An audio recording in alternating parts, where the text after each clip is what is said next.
এক ছিল এক বুড়ি। তার ছিল একটা সুন্দর বাগান, যেখানে নানান রকম ফল জন্মাত।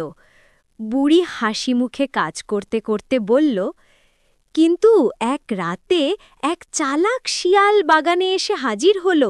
শিয়াল চালাক ভঙ্গিতে বলল, কি মজা মজা ফল, সব আমি খেয়ে ফেলব। শিয়াল লুকিয়ে ফল খেতে লাগল। সকালে বুড়ি এসে দেখে গাছে ফল নেই। বুড়ি বিস্মিত হয়ে, আরে, কাল তো এত ফল ছিল, কে খেয়ে গেল?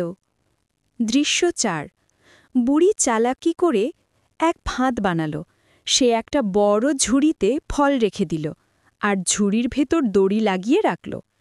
রাতে শিয়াল এলেই ফল খেতে গিয়ে ফাঁদে আটকা পড়বে। দৃশ্য ৫। রাতে শিয়াল আবার বাগানে এলো। ফলের গন্ধে সে ঝুড়ির ভেতরে ঢুকতে দড়ি টেনে বুড়ি তাকে আটকিয়ে ফেলল। শিয়াল ভয়ে কাঁপছে, ও বুড়িমা, আমাকে